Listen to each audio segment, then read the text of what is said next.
Morning. ഇപ്പൊ മാഷും ടീച്ചറും നമ്മുടെ അടുത്ത് സംസാരിച്ചു. നമ്മുടെ ഡിപ്പാർട്ട്മെന്റിന്റെ ഒരു ആർക്കൈവ്സ്, ദളിത് ബന്ധു ആർക്കൈവ്സിന്റെ ഒരു തുടക്കത്തെ കുറിച്ചിട്ട് നമ്മുടെ അടുത്ത് ഇവിടെ ടീച്ചറും മാഷൊക്കെ സംസാരിക്കേണ്ടായി. അപ്പം ഈ ഒരു ദളിത് ബന്ധു ആർക്കൈവ്സിനെ കുറിച്ചിട്ട്, അദ്ദേഹത്തിന്റെ പുസ്തകങ്ങളെ കുറിച്ചിട്ട്, അദ്ദേഹത്തിന്റെ നിലപാടുകളെ കുറിച്ചിട്ടുള്ള എൻ്റെ ഒരു ചില ഒബ്സർവേഷൻസ് ആണ് ഞാൻ നിങ്ങളുമായിട്ട് ഷെയർ ചെയ്യാൻ വേണ്ടിയിട്ട് ഉദ്ദേശിക്കുന്നത്. അപ്പം ദളിത് ബന്ധു NK ജോസ് എന്നുള്ള ഈ പേര് കേൾക്കുമ്പോൾ തന്നെ നിങ്ങളിൽ ചിലർക്കെങ്കിലും തോന്നിക്കാണുന്നത് എന്താണ് ഇങ്ങനെ ഒരു ദളിത് ബന്ധു എന്നുള്ളൊരു പേര് വന്നിട്ടുള്ളത് എന്നുള്ളത്. അതിനെക്കുറിച്ച് നമ്മൾ നോക്കുമ്പോൾ നമുക്ക് മനസ്സിലാക്കാൻ പറ്റുന്നത് അദ്ദേഹം പല ഘട്ടങ്ങളിലായിട്ട് എടുത്തിട്ടുള്ള അദ്ദേഹത്തിന്റെ നിലപാടുകൾക്ക് അല്ലെങ്കിൽ അദ്ദേഹം നടത്തിയിട്ടുള്ള ഇടപെടലുകൾക്ക് ഈ 1990കളിൽ ദളിത് സംഘടനകൾ അദ്ദേഹത്തിന് നൽകിയിട്ടുള്ള ഒരു ആദര സൂചകമായുള്ള പേരാണ് ദളിത് ബന്ധു എന്നുള്ള പേര്. അത് പിന്നീട് അദ്ദേഹത്തിന്റെ തൂലിക നാമമായിട്ട് സ്വീകരിക്കുന്നുണ്ട്. പിന്നീട് നമ്മൾ ഇദ്ദേഹത്തിന്റെ ഒരു ജീവിതം നമ്മൾ പരിശോധിച്ച് കഴിഞ്ഞിട്ടുണ്ടെങ്കിൽ ഇദ്ദേഹം ജീവിതത്തിന്റെ പല ഘട്ടങ്ങളിലും പല ആളുകളുമായിട്ട് പല ആശയങ്ങളുമായിട്ട് ഇദ്ദേഹം സംവദിക്കുന്നുണ്ട്. ഹൈസ്കൂൾ കാലഘട്ടത്തിൽ ഇദ്ദേഹം കമ്മ്യൂണിസ്റ്റ് പാർട്ടി ക്ലാസ്സുകളിൽ പങ്കെടുക്കുന്നുണ്ട്. അതേസമയം തന്നെ കത്തോലിക്ക സഭയുടെ വേദപഠന ക്ലാസ്സുകളിൽ ഇദ്ദേഹം പങ്കെടുക്കുന്നുണ്ട്. ഒരു കോളേജ് ഘട്ടത്തിലേക്ക് എത്തുമ്പോൾ അദ്ദേഹം ഗാന്ധിജിയുടെ ആശയങ്ങളിൽ ആകർഷണമാവുകയും ഗുജറാത്തിലെ വാർത്തയിലൊക്കെ പോയിട്ട് ഈ റാംമോഹൻ ലോഹിയുടെ കൂടെയും ജയപ്രകാശ് നാരായണന്റെ കൂടെയൊക്കെയുള്ള സംസാരിക്കുന്നുണ്ട്. പക്ഷെ അത്തരത്തിൽ അദ്ദേഹം നടത്തുന്ന ചർച്ചകളിൽ പലപ്പോഴും അന്നല്ല ഇന്നും ഇന്ത്യൻ സമൂഹത്തിന്റെ ഏറ്റവും വലിയ പ്രശ്നമായിട്ടുള്ള നമ്മൾ കാണുന്ന ജാതി വ്യവസ്ഥയെ പറ്റിയിട്ട് സംസാരിച്ചിട്ടുണ്ട്. അല്ലെങ്കിൽ ഇവിടെ ഒരു സമൂഹത്തിന് പുരോഗതി വേണമെന്നുള്ളതിനെ കുറിച്ച് പറയുന്ന, ജാതി ഉന്മൂലനമാണ് വേണ്ടതെന്ന് സംസാരിക്കുന്ന, അതിനെക്കുറിച്ച് ആശങ്കകൾ പ്രകടിപ്പിക്കുന്ന അംബേദ്കറിനെ പലപ്പോഴും ഇവരുടെ ചർച്ചകളിൽ വരുന്നില്ല എന്നുള്ളതാണ്. ഇങ്ങനെ ഈ ചർച്ചകൾ അംബേദ്കർ വരുന്നില്ല എന്നുള്ള ഒരു ബോധം ഇദ്ദേഹത്തിന് ഉണ്ടാവുകയും ഇദ്ദേഹം പതിയെ ഈ ഗാന്ധിയൻ ആശയങ്ങളിൽ നിന്ന് വിട്ടുമാറിയിട്ട് അംബേദ്കർ ഐഡിയോളജിയിലേക്ക് ഒരു ആകർഷനാവുകയും പിന്നീട് അദ്ദേഹത്തിന്റെ എഴുത്തുകളെല്ലാം സ്വാധീനിക്കുന്നത് അംബേദ്കറിന്റെ പുസ്തകങ്ങളും അതിന്റെ കാഴ്ചപ്പാടുകളുമാണ്. പിന്നീട് 1950കൾക്ക് ശേഷം ഇദ്ദേഹത്തിന്റെ പുസ്തകങ്ങൾ കൂടുതലും വന്നു തുടങ്ങുന്നത് 1950കൾക്ക് ശേഷമാണ്. ഈ 50കൾ അദ്ദേഹം പുസ്തകം എഴുതുമ്പോൾ പലപ്പോഴും നമ്മുടെ ഇന്ത്യയുടെ സാമൂഹ്യ രാഷ്ട്രീയ പശ്ചാത്തലത്തിൽ അതിന്റെ ചരിത്രത്തെ പറ്റി പറയാൻ വേണ്ടിയിട്ട് അദ്ദേഹം ഈ ദളിത് ആയിട്ടുള്ള ഈ അംബേദ്കറിൻ ഐഡിയോളജീസ് ആണ് നമുക്ക് അതിൽ പ്രകടമാകുന്നത്. അങ്ങനെ 50ന് ശേഷം അദ്ദേഹം പുസ്തകങ്ങൾ എഴുതുന്നു. ഈ പുസ്തകങ്ങളുടെ ഒരു പ്രത്യേകത എന്ന് വെച്ചിട്ടുണ്ടെങ്കിൽ അല്ലെങ്കിൽ ഇതിൽ പറയുന്ന ആശയങ്ങളുടെ ഒരു പ്രത്യേകത എന്ന് പറഞ്ഞിട്ടുണ്ടെങ്കിൽ അത് നിലനിൽക്കുന്ന ചരിത്രത്തെ ചോദ്യം ചെയ്യുന്നതാണെന്നുള്ളതാണ് ഏറ്റവും വലിയ വസ്തുത. നിലനിൽക്കുന്ന ചരിത്രം എന്ന് പറയുന്നത്, അതുവരെ ഉണ്ടാക്കി വെച്ചിട്ടുള്ള ചരിത്രം എന്ന് പറയുന്നത് ഒരു ഹൈന്ദവ സവർണ ബ്രാഹ്മണിക് മേൽക്കോയ്മയെ പാടിപ്പുകഴ്ത്തുന്ന ചരിത്രങ്ങളായിരുന്നു. എന്നാൽ അതിൽ നിന്ന് വ്യത്യസ്തമായിട്ട് പ്രാദേശിക ചരിത്രങ്ങൾ അല്ലെങ്കിൽ മൈക്രോ ഹിസ്റ്ററീസ് എടുക്കുമ്പോൾ അതിലൊരു ദളിത് ചിന്താ പദ്ധതിക്ക് അതിന് പ്രാധാന്യം കൊടുക്കുന്ന എഴുത്തുകളൊക്കെയാണ് അദ്ദേഹം എന്ത് ചെയ്തിട്ടുള്ളത്, ഈ ദളിത് ബന്ധുവിന്റെ എഴുത്തുകൾ പ്രാധാന്യം കൊടുത്തിട്ടുള്ളത്. അങ്ങനെ അദ്ദേഹം എഴുതിയിട്ടില്ല. അതുവരെ നമുക്ക് കാണാൻ പറ്റുന്ന ചരിത്രം എന്ന് പറയുന്നത് ഒരു സവർണ മേൽക്കോയ്മ പുലർത്തുന്ന അത്തരത്തിലുള്ള ചരിത്രങ്ങളാണെന്നുണ്ടെങ്കിൽ അതിൽ നിന്ന് മാറി അവർണർ എന്താണ് ഇവിടെ ചെയ്തിട്ടുള്ളത്, അവർണരുടെ സംഭാവനകൾ എന്താണ്, അല്ലെങ്കിൽ അദ്ദേഹം ഈഴവ തൊട്ടുള്ള താഴേക്കുള്ള ആൾക്കാരെ ദളിതരായിട്ടാണ് കാണുന്നത്. ഇത്തരത്തിൽ ഇവരുടെ സംഭാവന എന്താണെന്നുള്ളതിനെ കുറിച്ചിട്ടാണ് അദ്ദേഹം ദളിത് ബന്ധു അദ്ദേഹത്തിന്റെ വർക്കുകളിലൂടെ നമുക്ക് പറഞ്ഞു തരുന്നത്. ഇപ്പൊ ഉദാഹരണത്തിന് പറയുകയാണെങ്കിൽ നമ്മൾ കേരള നവോത്ഥാനത്തെ പറ്റി പറയുന്നുണ്ട്. കേരള നവോത്ഥാനം എന്താണ്, കേരളത്തിൽ ഉണ്ടായിട്ടുണ്ടോ ഇല്ല എന്നുള്ള ആവശ്യത്തിലേക്ക് ഞാൻ കടക്കുന്നില്ല. പക്ഷെ കേരള നവോത്ഥാനത്തെ പറ്റി നമ്മൾ പറയുമ്പോൾ ഒരു ജാതി റിഫോർമേഷൻ എന്നുള്ള പ്രക്രിയ ഇവിടെ നടന്നിട്ടുണ്ട്. നമ്മളത് മനസ്സിലാക്കുന്ന 1850ക്ക് ശേഷമാണ് ഈ ഒരു പ്രക്രിയ കേരളത്തിൽ ഉണ്ടായിട്ടുള്ളതെന്നാണ്. പക്ഷെ ദളിത് ബന്ധു പറയുന്നത് ഇത് 1850ക്ക് ശേഷമല്ല, 1800കളിൽ തന്നെ ഈ ഒരു പ്രക്രിയ ഇവിടെ നടക്കുന്നുണ്ട് എന്നുള്ളതാണ്. അതിനധികം ഇപ്പൊ നമ്മൾ കേരള ചരിത്രത്തിൽ നവോത്ഥാനത്തിന്റെ ചരിത്രം നവോത്ഥാനം എന്ന് പറയുന്നതിന്റെ ചരിത്രം നമ്മൾ പഠിക്കുമ്പോൾ നമ്മൾ കാണുന്ന നേതാക്കന്മാർ ആരൊക്കെയാണ്? മന്നത്ത് പത്മനാഭൻ, VT വടത്തിരിപ്പാട്, ഈ പറയുന്ന ചട്ടമ്പി സ്വാമികൾ, ശ്രീനാരായണ അയ്യങ്കാളി തുടങ്ങിയുള്ള എല്ലാ ആൾക്കാരും ഇതിൽ വരുന്നുണ്ടെങ്കിലും നമ്മൾ ഈ ഒരു രീതിക്കാണ് അതിന്റെ ചരിത്രം പോകുന്നത്. പക്ഷെ അതിൽ നിന്ന് വ്യത്യസ്തമായിട്ട് നവോത്ഥാനത്തിന്റെ ചരിത്രം കേരളത്തിൽ തുടങ്ങുന്നത് 1800കളിൽ നിന്നാണ്.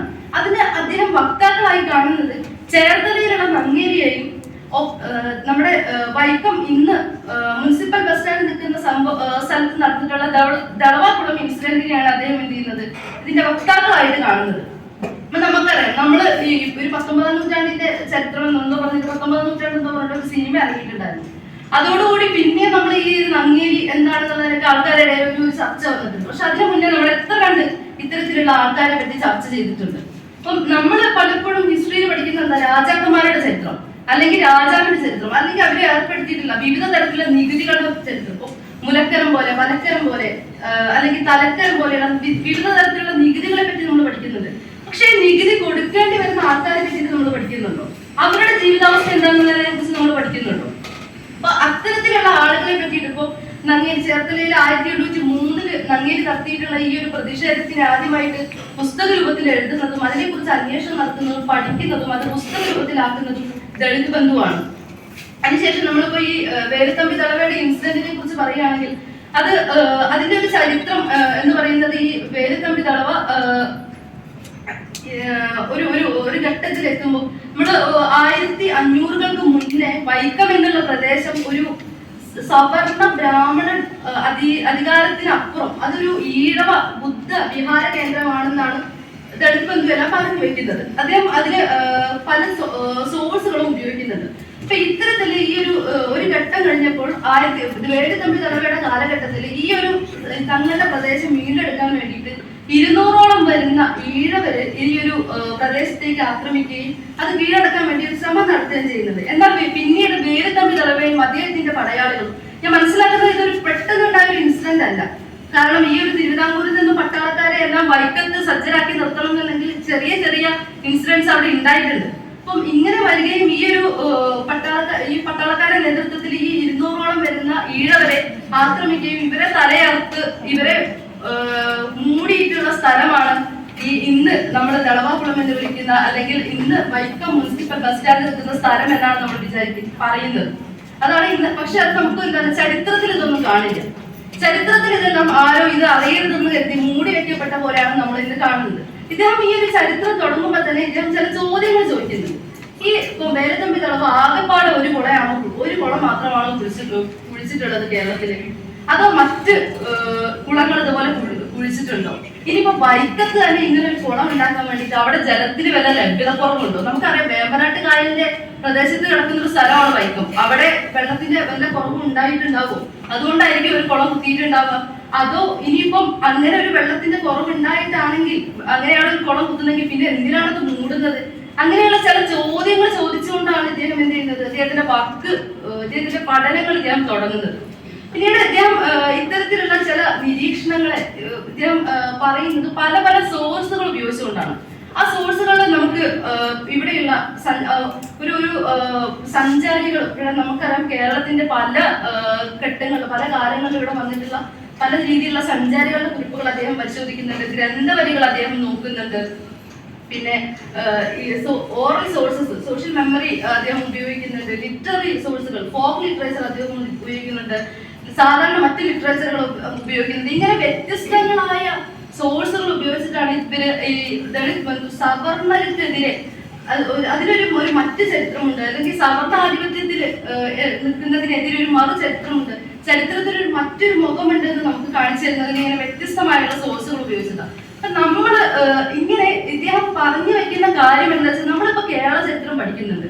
ശരിക്കും നമ്മൾ പഠിക്കുന്നത് കേരള ചരിത്രമാണോ അതോ കേരളത്തിലെ സവർണരുടെ ചരിത്രമാണോ എന്നുള്ളതാണ് ഒന്നാമത്തെ ചോദ്യം. നമ്മൾ കേരള ചരിത്രം എന്ന് പഠിക്കുന്നതിൽ നമ്മൾ എത്ര കണ്ട് ഈ മറ്റുള്ള വിഭാഗത്തിന് ഉൾപ്പെടുത്തിയിട്ടുള്ള, നമ്മൾ സമൂഹ ചരിത്രം പഠിക്കുമ്പോൾ സമൂഹത്തിൽ ചില ആൾക്കാർ മാത്രം, അല്ലെങ്കിൽ ചില വിഭാഗത്തിൽപ്പെട്ട ആൾക്കാർ മാത്രമാണ് ഉണ്ടായിട്ടുള്ളത്, മറ്റു വിഭാഗത്തിൽപ്പെട്ട ആൾക്കാർക്ക് ചരിത്രം ഉണ്ടായിട്ടില്ലേ, അവരുടെ ചരിത്രം എവിടെ പോയി എന്ന് തുടങ്ങിയിട്ടുള്ള അന്വേഷണങ്ങളാണ് അദ്ദേഹം എന്ത് ചെയ്യുന്നത്, അദ്ദേഹത്തിന്റെ പുസ്തകങ്ങളിലൂടെ അദ്ദേഹം പറഞ്ഞു തന്നിട്ടുള്ളത്. ഇതിന് അദ്ദേഹം ഉപയോഗിച്ച ചില സോഴ്സുകളാണ് ഞാൻ ഇപ്പൊ പറഞ്ഞത്. ഇനിയിപ്പോ ഈ ദളവാക്കുളം ഇൻസിഡന്റ് ആയിട്ട് ബന്ധപ്പെട്ട് അദ്ദേഹം ഉപയോഗിച്ച ചില സോഴ്സുകൾ എന്ന് പറയുന്നത് ഒന്നൊരു നാടൻ പാട്ടാണ്. ഈ നാടൻ പാട്ടില് കരിവര മുഖനം കരിപ്പണിക്കർ എന്ന് പറയുന്നുണ്ട്.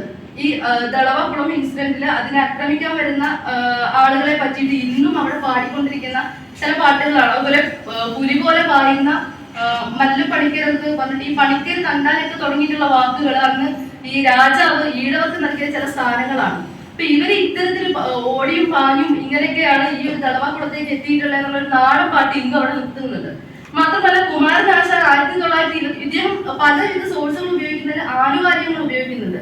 1923 കുമാരനാശാൻ അദ്ദേഹത്തിന്റെ വിവേകോദയത്തില് വടലയിൽ വെച്ച് നടന്നിട്ടുള്ള ഒരു പ്രസംഗത്തിന്റെ ഒരു ഭാഗം ഇദ്ദേഹത്തിന്റെ പഠനത്തിന്റെ ഭാഗമായിട്ട് ഉപയോഗിക്കുന്നുണ്ട്. ആ ഒരു ഭാഗത്തിൽ കുമാരനാശാൻ പറയുന്നത്, നമ്മുടെ പൂർവികരാണ് ഈ ദളവാകുളത്ത് ഇപ്പോ സ്മൃതി അടഞ്ഞിരിക്കുന്നത്, അവരെ നമ്മൾ പൂജിക്കേണ്ടതുണ്ട് എന്നുള്ള അത്തരത്തിലുള്ള പ്രസംഗങ്ങളെയും, അതായത് ഒരു വിദ്യാർത്ഥിന് മുൻപുള്ള തലമുറകൾ അല്ലെങ്കിൽ അവർക്ക് ഇടയിലുള്ള ചരിത്ര യാഥാർത്ഥ്യങ്ങളെ പല രീതിയിലും ഇദ്ദേഹം കണ്ടെത്തി അവതരിപ്പിക്കാൻ ശ്രമിച്ചിട്ടുണ്ട് എന്നുള്ളതാണ്. ഇങ്ങനെ വ്യത്യസ്തങ്ങളായുള്ള സോഴ്സുകൾ ഉപയോഗിച്ചുകൊണ്ടാണ് ഇദ്ദേഹം പഠനം നടത്തിയിട്ടുള്ളത്. ഇനി നമ്മൾ ഇദ്ദേഹത്തിന്റെ ഇന്നത്തെ ഈ ഒരു പഠനത്തിനെ പറ്റിയിട്ട് അതിന്റെ പലപ്പോഴും ഇത്തരത്തില് വ്യത്യസ്തങ്ങളായുള്ള സോഴ്സുകൾ ഉപയോഗിക്കുന്നതിന്റെ ഒരു റിഫ്ലക്ഷൻ അദ്ദേഹത്തിന്റെ പുസ്തകങ്ങളിലും കാണാൻ പറ്റുന്നുള്ളതാണ്. ഇപ്പം നമ്മൾ വൈക്കം സത്യാഗ്രഹത്തെ പറ്റി പഠിക്കുന്നുണ്ട്. വൈക്കം സത്യാഗ്രഹത്തെ പറ്റി നമ്മൾ പഠിക്കുമ്പോൾ നമ്മൾ ആദ്യം ആലോചിക്കുന്നത് എന്താ? വൈക്കം സത്യാഗ്രഹം എന്നുള്ള ഒരു ടൈറ്റിൽ ഇടും. അത് എന്ന് നടന്നു, എപ്പോ നടന്നു, ആര് നടത്തി, അതിന്റെ റിഫ്ലക്ഷൻസ് എന്താണ്, എന്നിങ്ങനെയാണ് നമ്മൾ വൈക്കം സത്യാഗ്രഹത്തെ പറ്റി പഠിക്കുന്നത്. പക്ഷെ ഞാൻ മനസ്സിലാക്കുന്നത് ദളിത് ബന്ധു വൈക്കം സത്യാഗ്രഹത്തെ കുറിച്ച് പഠിക്കുമ്പോൾ എന്തുകൊണ്ടാണ് വൈക്കത്ത് ഇങ്ങനെ ഒരു സത്യാഗ്രഹം നടത്തുന്നതെന്നാണ് അദ്ദേഹത്തിന്റെ ചോദ്യം തന്നെ വരുന്നത്. എന്തുകൊണ്ടാണ് വൈക്കത്ത് ഇത് നടക്കുന്നത്? എന്തുകൊണ്ടാണ് ഇരിങ്ങാലക്കുടയിൽ ഇത് നടക്കുന്നത്? എന്തുകൊണ്ടാണ് ഇത് എറണാകുളത്തപ്പലിൽ നടക്കുന്നത്? അങ്ങനെ അല്ലെങ്കിൽ എന്തുകൊണ്ടാണ് ഇത് തൃശ്ശൂർ വടക്കുന്നാഥയിൽ ഇങ്ങനെ സംഭവിക്കുന്നത്? ഇതൊന്നും നമുക്കറിയുന്ന അടുത്തടുത്ത പ്രദേശങ്ങളല്ല, ഇതെല്ലാം വിട്ട് കിടക്കുന്ന പ്രദേശങ്ങളാണ്. പണ്ട് ഇപ്പൊ ഇത്രയും കൂടെ യാത്രാ സൗകര്യമില്ലാത്തൊരു കാലത്ത് ദൂരെ ചില സെന്ററുകളിൽ എന്തുകൊണ്ടാണ് ഇവിടങ്ങളിൽ ഇത്തരത്തിലുള്ള മൂവ്മെന്റുകൾ അല്ലെങ്കിൽ ഇത്തരത്തിലുള്ള പ്രതിഷേധങ്ങൾ ഉണ്ടായി വരുന്നത്? അതിന്റെ ഭാഗമായിട്ട് അദ്ദേഹത്തിന്റെ അന്വേഷണങ്ങൾ അദ്ദേഹം ചെന്നെത്തുന്നത് ഇതിനെ ഒരു നിലനിൽക്കുന്ന വിഭാഗത്തിൽ നിന്ന് വ്യത്യസ്തമായിട്ട് ഇവിടുത്തെ ജനങ്ങൾക്ക് മറ്റൊരു സാമൂഹ്യ ചരിത്ര, ഒരു രാഷ്ട്രീയ പശ്ചാത്തലം ഉണ്ടെന്നുള്ള ഒരു ഒബ്സർവേഷൻസിലേക്കാണ് അദ്ദേഹം എത്തുന്നത്. അതിന്റെ ഭാഗമായിട്ട് അദ്ദേഹം പറയുന്നത് ഈ ഒരു പ്രദേശങ്ങൾ ഒരിക്കലും ഒരു ബ്രാഹ്മണിക് സെന്റേഴ്സ് ആയിട്ടുള്ള ഒരു പ്രദേശങ്ങളല്ല, പകരം അതൊരു ഈഴവ അല്ലെങ്കിൽ ഒരു ബൗദ്ധ പ്രദേശങ്ങളാണ്. പലപ്പോഴും സവർണർക്കെതിരെ നിലനിൽക്കുന്ന അല്ലെങ്കിൽ അവർക്കെതിരെ പോരാടുന്ന ചില പ്രദേശങ്ങളാണിത്. അതുകൊണ്ടാണ് ഇവിടങ്ങളിൽ ഇത്തരത്തിലുള്ള മൂവ്മെന്റുകൾ ഉണ്ടായി വരുന്നത് എന്നുള്ളതാണ് അദ്ദേഹത്തിന്റെ പഠനത്തിന്റെ ഭാഗമായിട്ട് പറയുന്നത്. പിന്നെ നമുക്കറിയാം, അക്കാദമിക് ചരിത്രകാരന്മാർ പോലും പലപ്പോഴും ഇത്തരത്തിലുള്ള ചില വ്യക്തികളെ വെള്ളപൂശാൻ ശ്രമിക്കുക അല്ലെങ്കിൽ അത്തരത്തിലുള്ള ചരിത്രത്തിന് പ്രാധാന്യം നൽകുകയും ചെയ്തിട്ടുണ്ടായിരുന്നു. അത്തരത്തിലുള്ള ചരിത്രത്തെ ചോദ്യം ചെയ്യുകയാണ് തന്റെ പുസ്തകങ്ങളിലൂടെ ദളിത് ബന്ധു ചെയ്തിട്ടുള്ളത്. അദ്ദേഹത്തിന്റെ കോൺട്രിബ്യൂഷൻ എന്ന് പറയുന്നത് ഇവിടെ മാത്രം ഒതുങ്ങി നിൽക്കുന്ന ഒന്നല്ല. നമ്മുടെ ഒരു ഇൻസ്റ്റിറ്റ്യൂഷണലൈസ്ഡ് ആയിട്ടുള്ള ഒരു ബോഡി ഹിസ്റ്റോറിയൻസിന് ഇല്ലാത്തൊരു സമയത്ത് അതിന്റെ തുടക്കക്കാരൻ എന്ന് പറയുന്നത് ഈ ദളിത് ബന്ധുവാണ്. മാത്രമല്ല അദ്ദേഹം പലപ്പോഴും അദ്ദേഹത്തിന്റെ ഒരു കാര്യം കൂടെ പറഞ്ഞിട്ട് ഞാൻ അവസാനിപ്പിക്കുകയാണ്. അദ്ദേഹത്തിന്റെ ഈ ഒരു ദളിത് ബന്ധു ആർക്കൈവ്സിന്റെ ഇന്നത്തെ പ്രത്യേകത എന്താ അല്ലെങ്കിൽ ഇതിന്റെ പ്രസക്തി എന്താണെന്ന് ആലോചിക്കുമ്പോൾ നമുക്കറിയാം ഇന്ത്യ ഇന്ന് എങ്ങോട്ടാ പോയിക്കൊണ്ടിരിക്കുന്നത് എന്നുള്ളത്.